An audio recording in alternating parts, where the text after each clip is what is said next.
Hello, how are you? My name is Tino Chauke, and I would like to share with you things I learned from death row inmates. So, a quick background. For from I can say from 2016 up to around late 2019, I was a correctional officer in Zimbabwe. So by chance, I remember the first time I went to work. By chance, the first people I worked with were were like inmates who were on death row.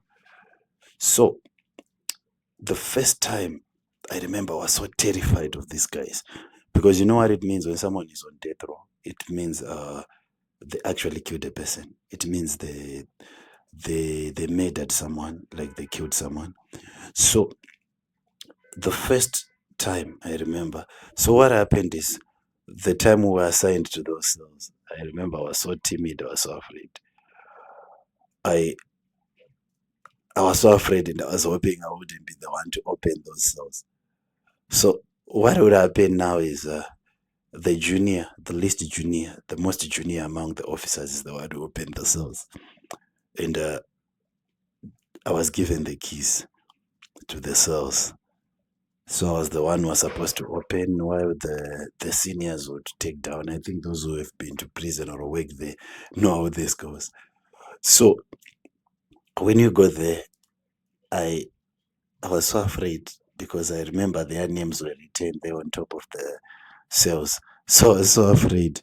I would shout because someone had told me that no, be careful of these guys because these guys are killers and and so on.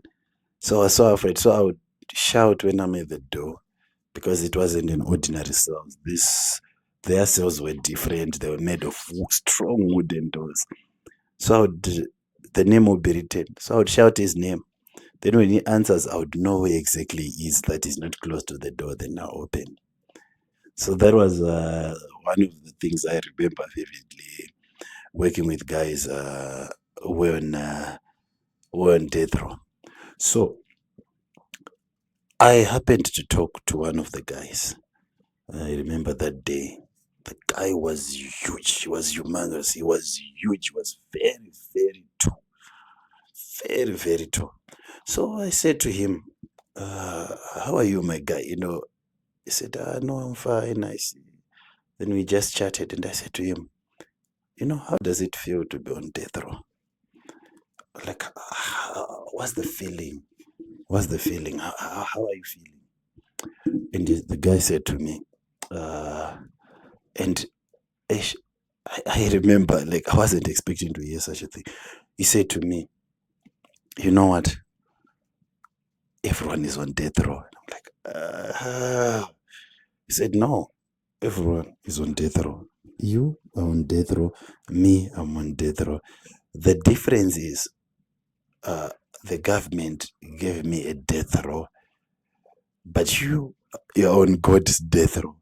And as I'm waiting, you see, I've been on death row for almost 10 years. So you might die before me because you don't know when you shall die. He said, man, that was a weird way of looking at things, but it was a positive thing. And he said, everyone was put on death row by God because we are all gonna die. What's gonna differentiate me and you is the fact that uh, the government has given me a death row on top of another death row. So it got me thinking that they should be like, I don't know how I can explain it, but there must be he had this way of seeing things which was different. He had this way of seeing things which were different. Like despite what we face, and from that day I remember I told myself that I will never commit suicide. I'm not judging anything, but I said I will never commit suicide, no matter how hard things would become for me. I would never do that. Reason being is, I saw people who on death row who were not even trying to take their lives.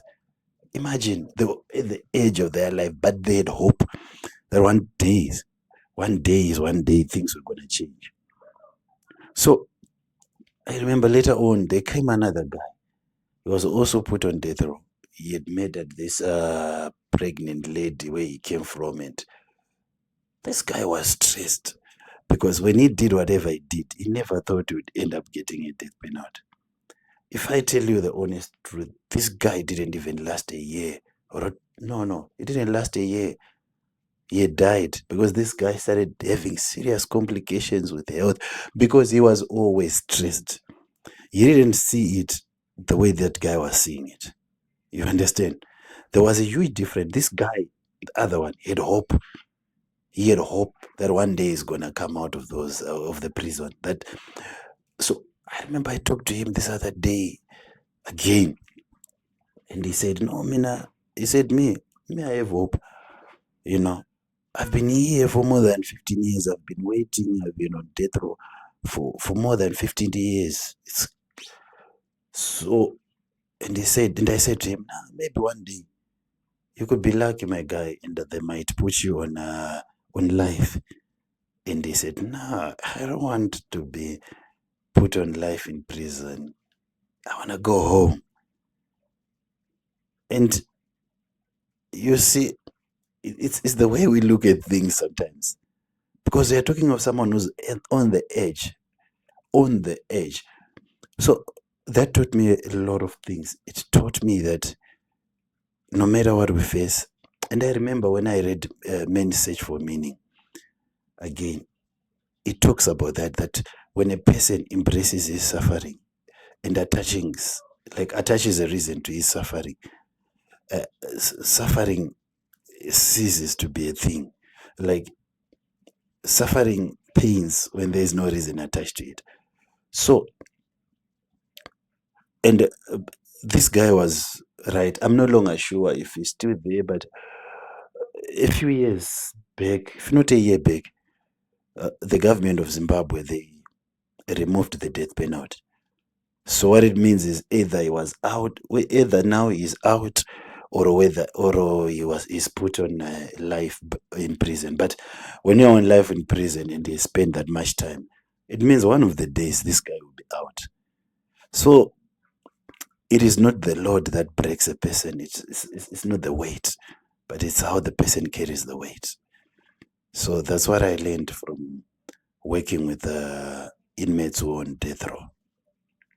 At the end of the day, what I can say I learned from these guys being around these inmates who are on death row is that it's how we look at things. We can be in the same situation. People can be in the same situation, which is the reason why we started this YouTube channel, so that people sometimes can get to see things in a different way. You can learn that it's not the problems that we face in life that differentiate us, but how we handle them. It's all about how we handle them. It's all about how we handle them. Thank you.